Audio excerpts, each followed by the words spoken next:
Halo semuanya, selamat datang di BBM, Bahas Budaya Merah Putih. Di sini bersama saya, Nevalina. Hari ini kita akan membedah dapur dari salah satu instansi yang paling vital di negeri ini nih, yaitu Kementerian ESDM. Namun kita tidak akan membahas terkait teknisnya, melainkan budaya kinerjanya. Sejauh mana sih nilai berakhlak itu sudah benar-benar terinternalisasi di sana? Di sini sudah ada 4 analis kita. Halo semuanya. Halo, Kak Nevalina. Oh, Baik, mungkin kita mulai dari Mas Andika dulu ya. Dari yang paling kelihatan oleh publik nih, jika kita melihat wajah pelayanan publik di ESDM hari ini tuh, apa sih menurut Mas Andika? Kalau menurut saya secara objektif ada transformasi besar SDM berhasil mendobrak stigma birokrasi lama yang tertutup. Pengamat melihat sistem perizinan satu pintu mereka sudah sangat berorientasi pelayanan. Tapi catatannya, digitalisasi ini belum sepenuhnya menyentuh masyarakat di lapisan bawah yang gagap teknologi. Jadi, pelayanannya cepat untuk investor, tapi masih ada jarak bagi masyarakat umum. nah betul. Dan kalau kita bedah dari sisi akuntabel, kementerian ini menunjukkan progres lewat transparansi, laporan PNBP. Publik bisa memantau aliran dana sumber daya alam secara real time. Namun tantangan terbesarnya adalah menjaga konsistensi nilai ini agar tidak sekedar menjadi kepatuhan dokumen, tetapi menjadi karakter setiap individu di sana. Jadi itu poin penting karakter dasar individu ya. Kalau bicara soal karakter manusia di tengah industri energi yang dinamis ini, menurut Mbak Nisa, Anda melihat SDM mereka tuh merespon perubahan ini seperti apa sih? Oke, kalau dari SDM sendiri, menurut saya sudah sangat adaptif ya Mbak Nirina, karena kita tuh bisa mengadopsi ilmu teknologi yang sekarang namanya green technology atau teknologi hijau dan transisi energi itu sendiri.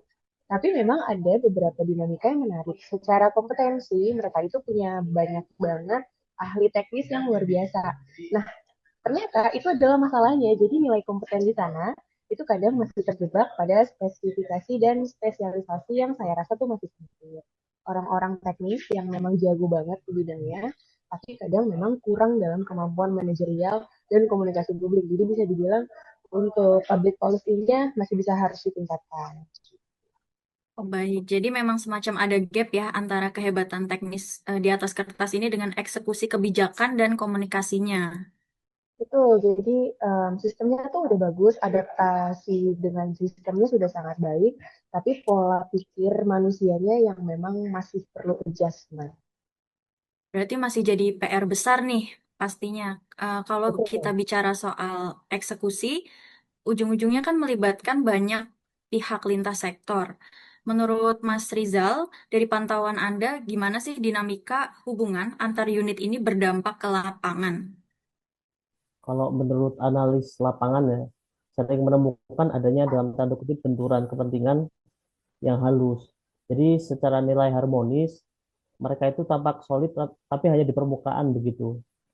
Namun kolaborasi lintas subsektor seperti antara hubungan batu bara, energi terbarukan, terkadang masih terlihat seperti dua kubu yang berbeda. Padahal untuk mencapai target net zero emission, kolaborasi itu bukan bukan lagi sebuah pilihan, tapi itu adalah sebuah keharusan. Mereka lebih berani meruntuhkan tembok-tembok egois sektoral begitu. Nah, nah, dan itu kuncinya ada pada loyalitas, Mas. Loyalitas mereka harus bermuara pada visi besar negara, bukan sekedar loyal pada kepentingan subsektor masing-masing. Wah, menarik sekali ya. Tapi sayang sekali nih, ternyata durasi kita terbatas. Mungkin untuk terakhir, saya minta 1 kalimat singkat ya dari masing-masing sebagai closing statement-nya. Apa sih rekomendasi utama untuk Kementerian ESDM ke depannya? Mungkin bisa dimulai dari Mas Andika dulu.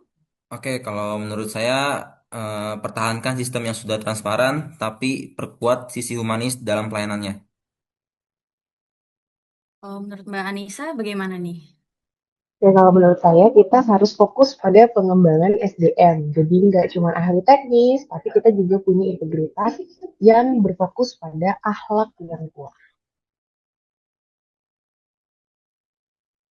Kalau dari Mas Rizal sendiri mungkin ada?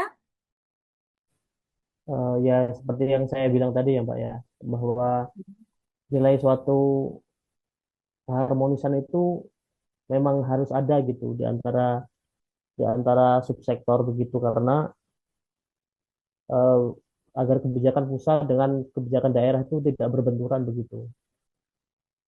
Begitu sih. Mungkin baik. Kalau Mas Tegar mungkin ada yang mau ditambahkan juga atau Ya, kalau dari saya, semoga dari Kementerian SDM bisa lebih berinovatif lagi ke depannya dan menjadi lebih baik. baik. Jadi Mungkin itu tadi. kesimpulannya baik. Jadi kesimpulannya mungkin Kementerian SDM ini sudah berada di jalur yang tepat ya. Namun tantangan menyatukan internalnya nih masih menjadi PR yang harus diselesaikan.